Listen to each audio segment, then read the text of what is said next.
les mots et expressions utilisés pour acheter le produit est une donnée. L'heure à laquelle le client passé la commande est une donnée. La raison pour laquelle le client a acheté le produit est une donnée. Donc, les données, ce sont des informations qui vont vous permettre de pouvoir cerner le client afin de comprendre quelles sont les causes proches, lointaines, profondes, cachées, conscientes ou inconscientes qui ont poussé le client à acheter le produit. Et en termes de données basiques, comme j'ai dit, ça peut être physique ou numérique, vous allez faire un fichier qui peut se présenter comme suit. Numéro, nom, contact, ville. Après, quantité, total. Désignation.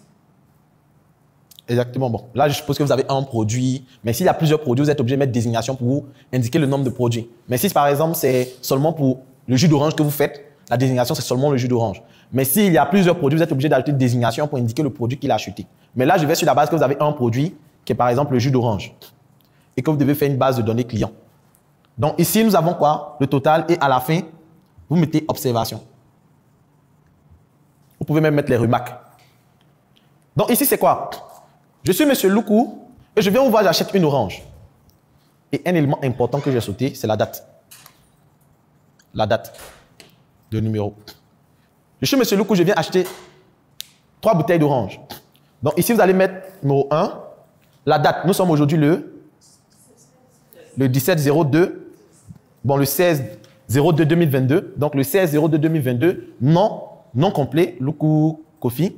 Le contact, plus 225, surtout l'indicatif téléphonique, parce qu'aujourd'hui, on va à l'international, 07 78 48 91 72, Villa, Abidjan. Mais même là, ce n'est pas assez précis parce qu'il faut que je sache Abidjan dans quelle commune, dans quel quartier si possible. Pour qu'après, je puisse faire des bilans. Je puisse faire ce qu'on appelle la stratégie de la zone. La stratégie de la zone, c'est quoi? C'est lorsque nous allons pouvoir faire toutes ces informations et au bout d'une semaine, on va faire un bilan pour voir dans telle zone.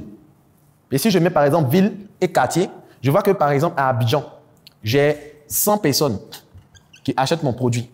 Et ces 100 personnes qui sont à Abidjan, il y a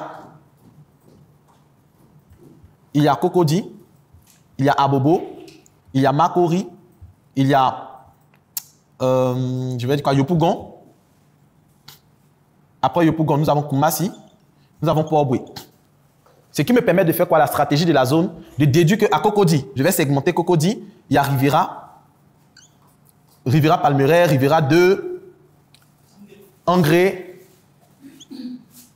Et là, je veux savoir que mes 100 produits qui ont été achetés à Abidjan, il y a 5 personnes qui sont à la Riviera 2. Voici leur nom, leur contact, leur référence. Et cela va me permettre de voir que peut-être dans telle zone, la zone de Cocody, j'ai beaucoup plus de personnes qui achètent. Peut-être il y a 50 personnes, soit 50% de mes achats se font à Cocody. Ce qui fait que lorsque je vais vouloir sponsoriser une publication, en termes de ciblage, je vais choisir la zone de Cocody parce que là-bas, la fréquence d'achat est plus élevée. Mais si vous n'avez pas compris que le client égale la base de données, vous n'allez pas pouvoir faire ce qu'on appelle le data analytic, c'est-à-dire l'étude des données, afin de pouvoir ressortir les informations stratégiques qui vont vous aider dans le choix de votre communication, dans le choix de votre marketing. Ça va? Donc, quand des clients parlent de données, et les clients, on ne les laisse pas partir. Quand un client achète, il faut avoir son numéro. C'est possible même sa date de naissance, le jour de son mariage. Parce que le jour de son anniversaire, lorsque vous allez envoyer un cadeau, ça peut être un petit message vraiment, la structure, votre structure s'appelle Wadi Délice. Donc, ils voient un message de Wadi Délice. Vraiment, ce jour marque la naissance d'un ange, d'un prince, une personne exceptionnelle qui, grâce à elle, aujourd'hui, le monde a une meilleure manière de pouvoir avancer. Et cette personne, ce n'est rien d'autre que vous. Et par exemple, si c'est le nom du client, cette personne, c'est vous, Monsieur Loukou, qui venez de voir, qui fêtez aujourd'hui votre anniversaire. Je bénis les entrailles que vous emportez, un message émotionnel, et vous envoyez. Quand Monsieur Loukou voit ça, il voit que non, attends. Et ouais, Délice et Maquerida, c'est plus qu'une histoire de jus. C'est plus qu'une histoire de jus. Les gens, ils sont bien. Ils m'envoient un message le jour de mon anniversaire. Ils font peut-être même une petite affiche qu'ils m'envoient. Vraiment, ceux-là, ils sont bien. Quand tu as parlé, non, ils sont bien. Les jus, ils sont bons. Ils aiment l'homme.